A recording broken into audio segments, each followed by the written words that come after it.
Hello and welcome to Reportage. This is Daanish bin Nabi. In today's segment of Reportage, I have with me Professor Andrea Benvenuti, who has written a book on the Nehru's Bandung conference, which is published by Speaking Tiger.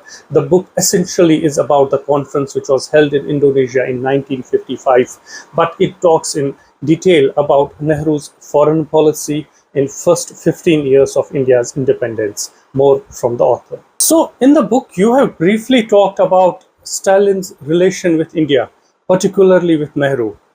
What went wrong between the two? It seemed they did not get along with each other. What was wrong between them? Well, essentially, the problem was Stalin himself, really. He just regarded post-colonial leaders, non-communist leaders like Nehru, for instance, Sukarno, as essentially lackeys or agents of the capitalist West. He was very suspicious of them because, of course, they were not communist. And also, Stalin didn't quite grasp the complexities of the Indian situation to some extent. The fact that India continued to be in the British Commonwealth, the fact that India has secured independence peacefully with the agreement of the British to some significant extent, and the fact that India maintained close relations with Britain, political, economic, military. He got the impression that actually India was not fully independent from the British Commonwealth and from Britain, actually, and therefore he was very suspicious about it. And actually, India and the Soviet Union established relations in 1947. Nehru's sister, Vijayalakshmi Pandit, is the first Indian ambassador to Moscow.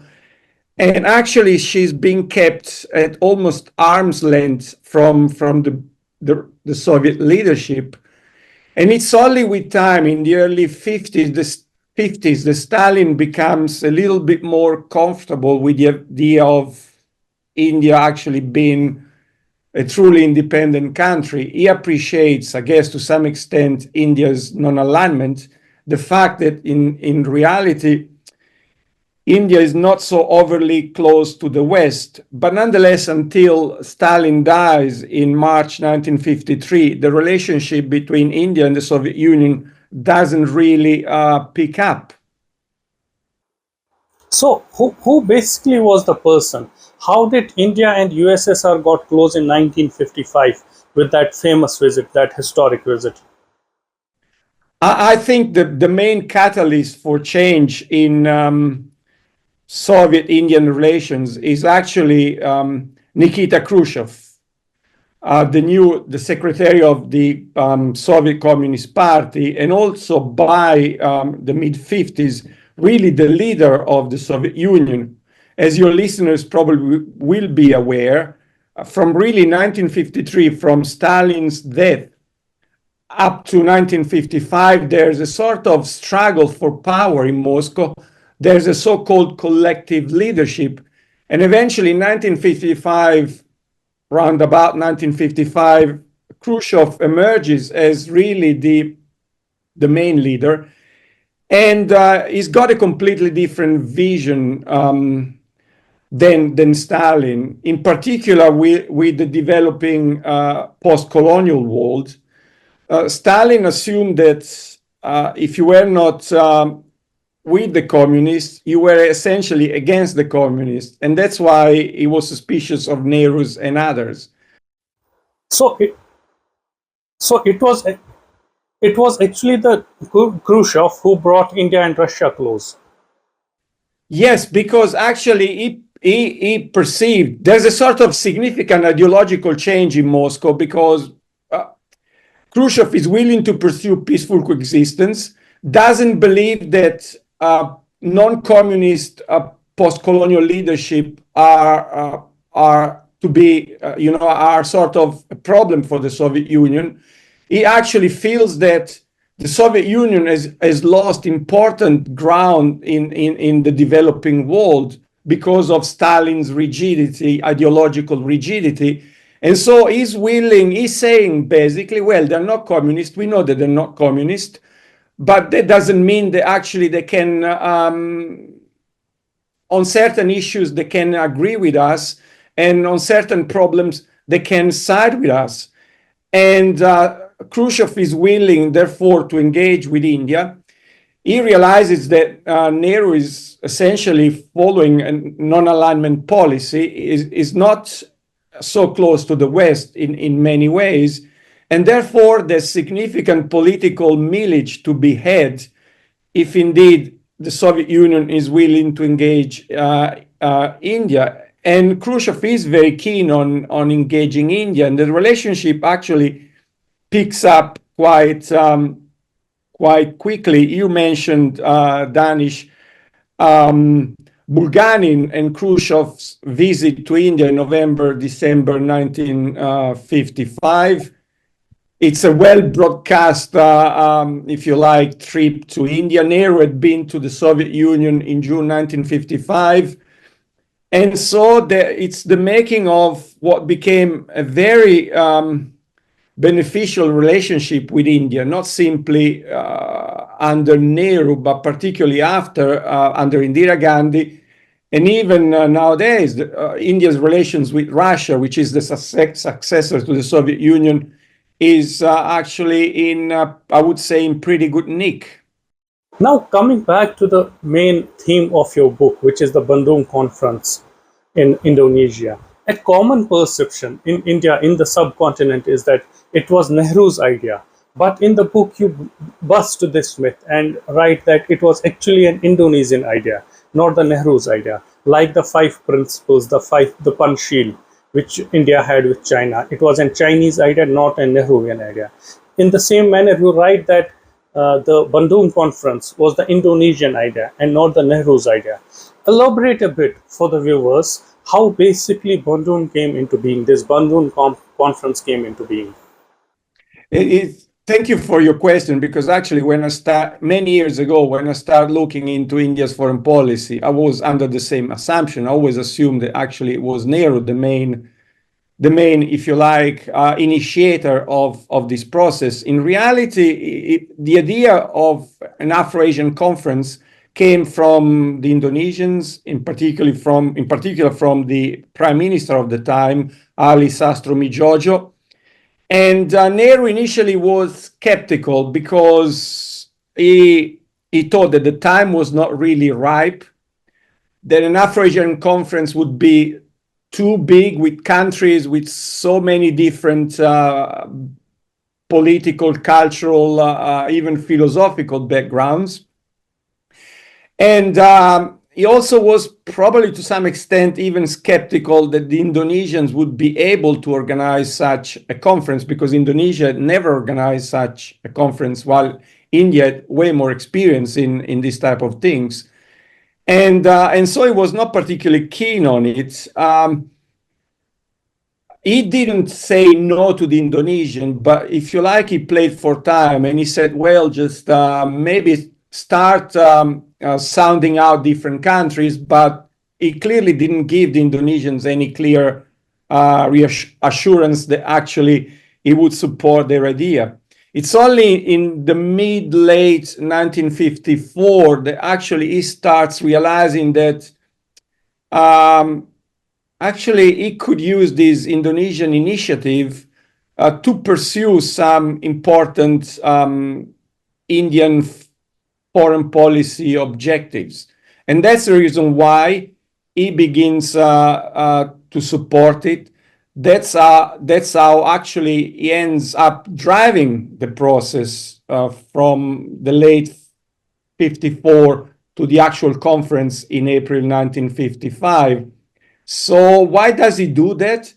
Essentially, he wants to torpedo the American decision to establish a diplomatic military alliance in Southeast Asia, the so-called SEATO, the Southeast Asia Treaty Organization. He also realizes that China is embracing peaceful coexistence. And so in a sense, he tries to undermine American policy of containment on the one side, And he also tries to open to China to, if you like, harness Chinese political support and diplomatic support to create, if you like, an area of what he calls an area of peace, essentially a neutralized area in Asia.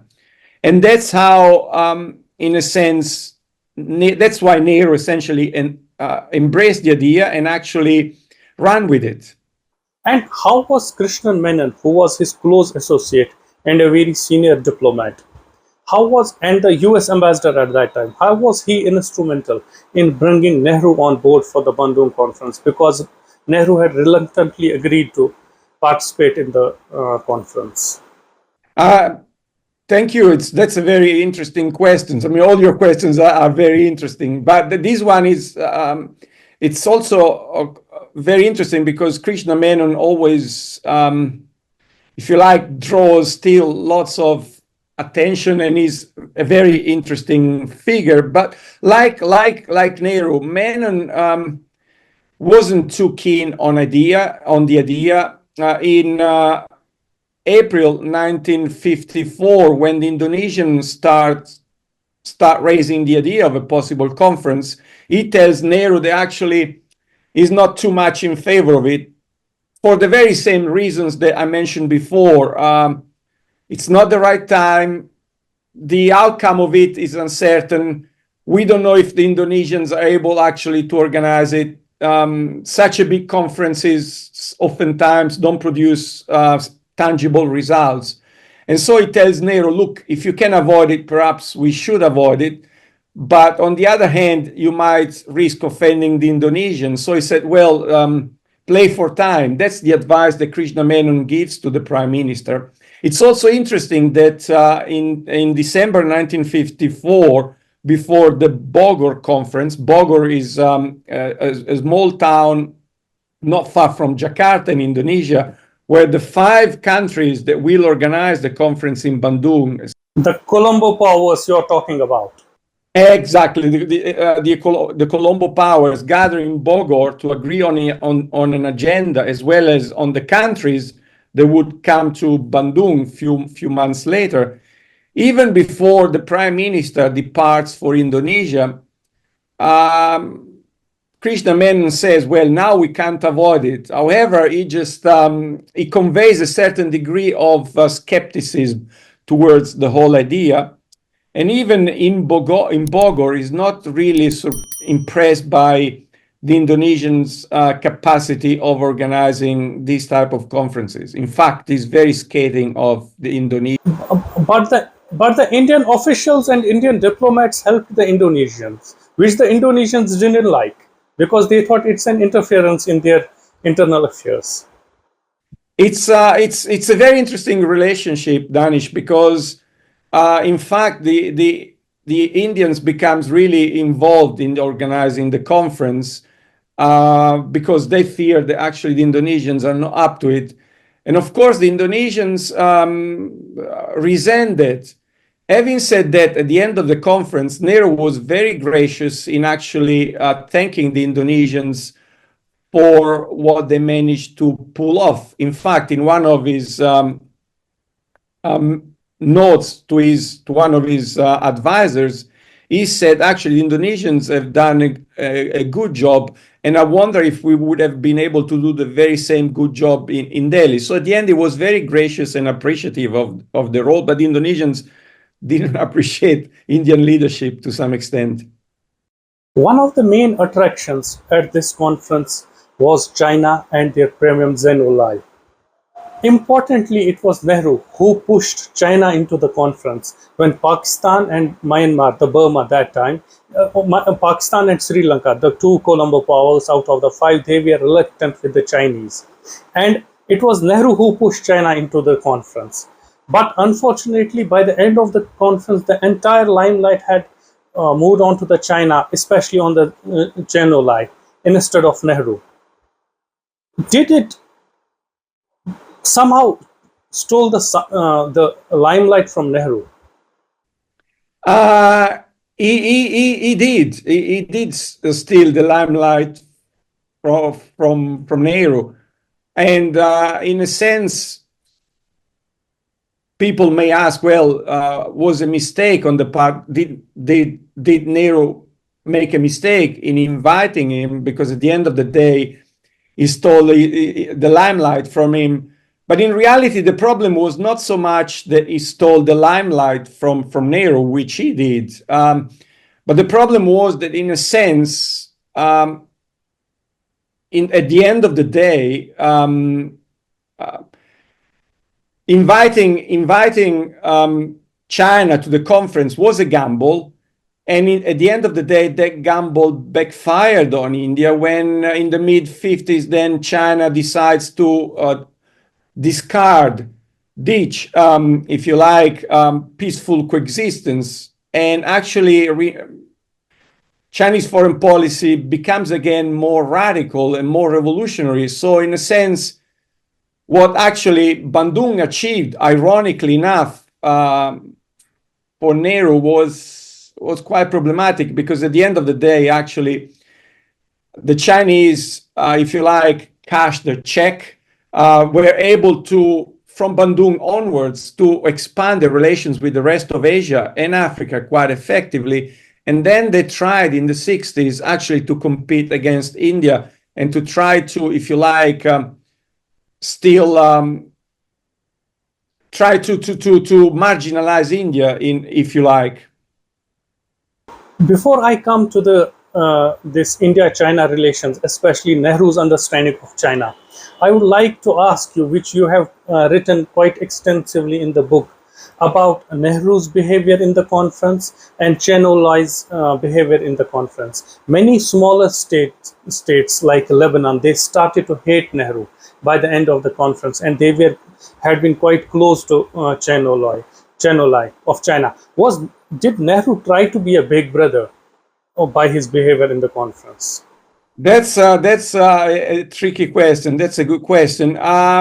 Look, I think he probably did, but mostly it wasn't really a deliberate sort of behavior on the part of Nehru, because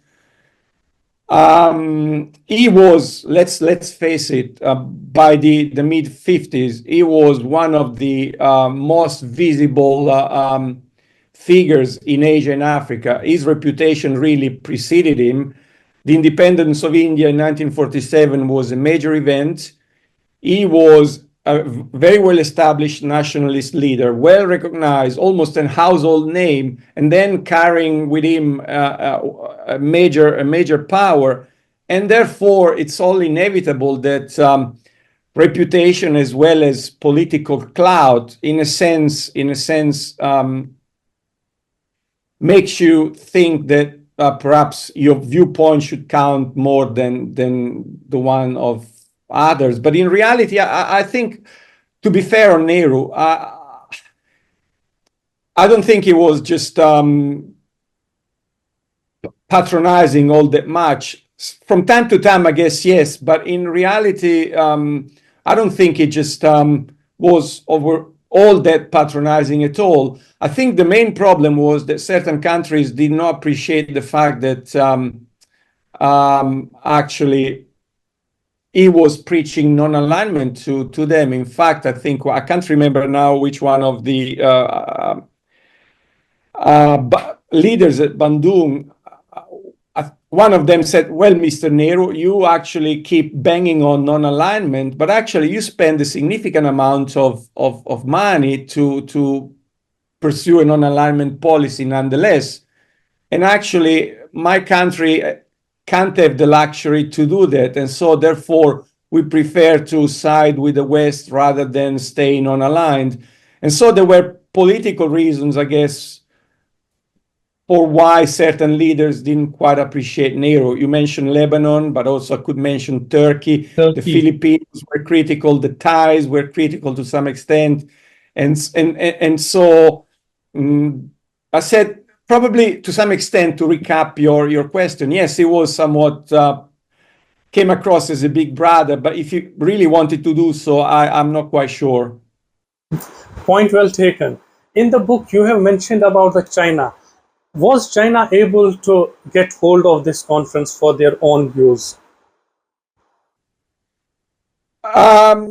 China was, and Chu Enlai, I mean, his performance was a virtuoso performance in Bandung. I mean, he was charming, he was calm, he was very friendly, and but believe me, there was nothing spontaneous in Chu Enlai's behavior. Actually, is the Chinese delegation approach to the conference was carefully worked out in Beijing in the months ahead.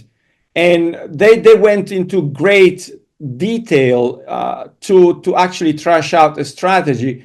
And one important aspect was of the strategy was to look friendly, to demonstrate actually that Chinese communists are not dangerous and therefore can be trusted. And that's why also Chu Enlai was able to steal the limelight from Nehru. But it was all quite well studied. Importantly, right after the independence of India, 1947, up till late 1950s, Nehru was very accommodative when it comes to China. He wanted to give them a permanent seat at UN. He bashed Western powers, especially the Americans, for putting China on the back foot. Did Nehru misread China's intentions? I think to some extent he did, because I mean it's my opinion that actually the main threat to India, to Indian security in the 50s was not the United States, was not the policy of containment. The real problem in terms of Asian stability, from my point of view, was China. Nehru, for a number of reasons, came to the conclusion that actually the main problem was the United States. And the reason why the main problem was the United States, because the United States were pushing China into a sort of defensive position, isolated China, antagonized China, and therefore they, in turn, they made China even more revolutionary and aggressive than perhaps it could have been. He believed that actually, if you were to adopt a different approach, which is engaging China, he would be able perhaps to win China away from the Soviet Union, engage China with the rest of the region, and if you like, take the sting out of China. Now, he also probably miscalculated the fact that he played down the fact that the Chinese were actually communists. And I think to some extent, to go straight to your point, yes, he misunderstood to some extent. But how can a personality like Nehru misunderstand China when in 1950 they changed the borders and came directly, when they occupied Tibet, and came directly in contact with the international borders of Indian mainland? Even after that, Nehru keeps on pushing for the friendship with China. How can he be so wrong about a power that's very next door to his country? It's an extremely interesting question. I think it's a problem sometimes of perception, a problem in, if you like, sometimes world leaders, any leader tries to, if you like, is keen on a particular course of action and tends to interpret actions by another leadership, by another country, in the best possible light. To be fair on Nehru, he made a sort of quite, if you like, logical, he drew a logical conclusion, which is, sure enough, China does potentially pose problem. However, it's in the midst of establishing a communist state in the early 50s, has just come out of a revolutionary period, then has been embroiled in Korea. Therefore, China, it concludes, is not able and perhaps not even willing to pose a military threat to India. And so it comes to the conclusion that actually engagement is the policy to pursue, because actually if we are able to engage China and we are able to, if you like, bring her out of isolation, ensure that China commits, engages with the rest of the region, he actually, I think, seriously believed that actually he was taking the sting out of China. And then on the top of that, China, in a sense, in the mid-50s, does really support peaceful coexistence. It's all about peaceful coexistence. And in a sense, if you like, Nehru actually opens a line of credit to the Chinese. I think where the problem is not so much in trying to engage China. He could have contained it, and he decided to engage it. The point, I think, the main problem, Daanish, from my point of view, is that once he realized the engagement actually failed or was failing, India was not militarily prepared actually to face China. So the policy of engagement up to a certain point could have made sense. And from my point of view, it makes sense logically. But in reality, the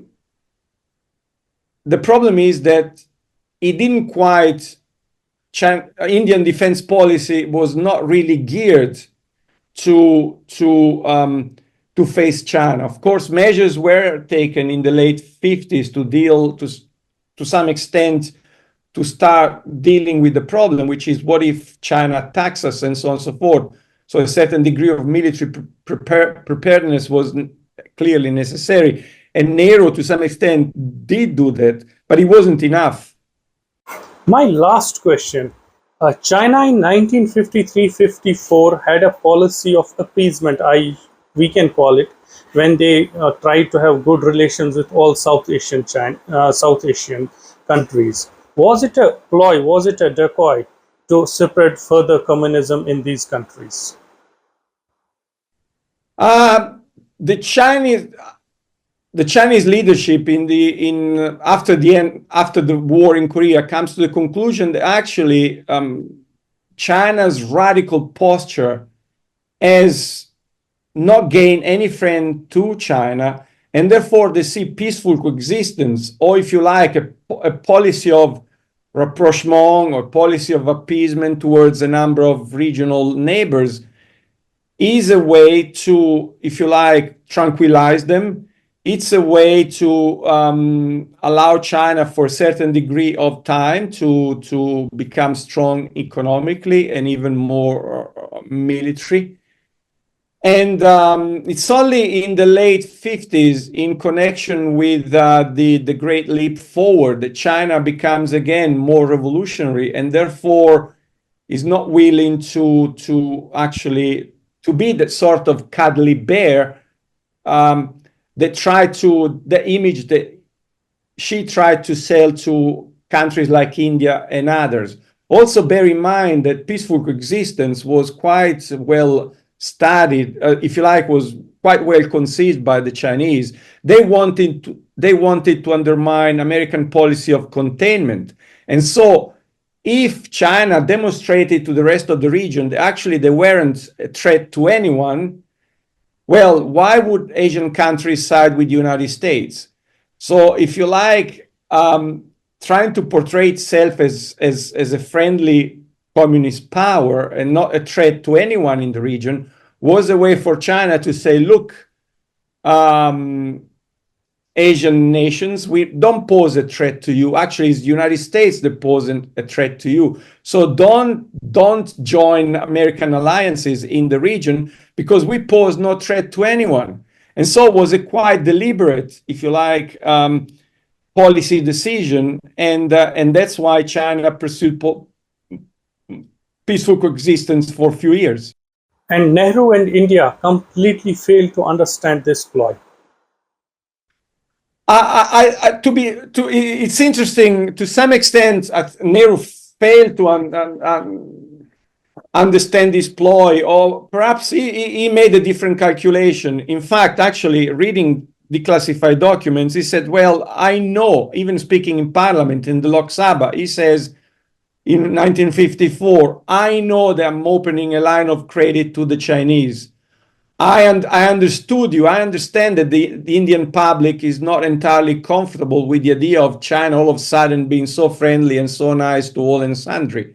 But the point is, he says, well, if indeed the Chinese at some point decide to take a different line, well, then they will face everyone's opprobrium, and then they will suffer reputationally. In reality, the Chinese suffer reputationally to some extent, but Nehru didn't have a plan B to deal with China once his strategy fell pear-shaped to some extent.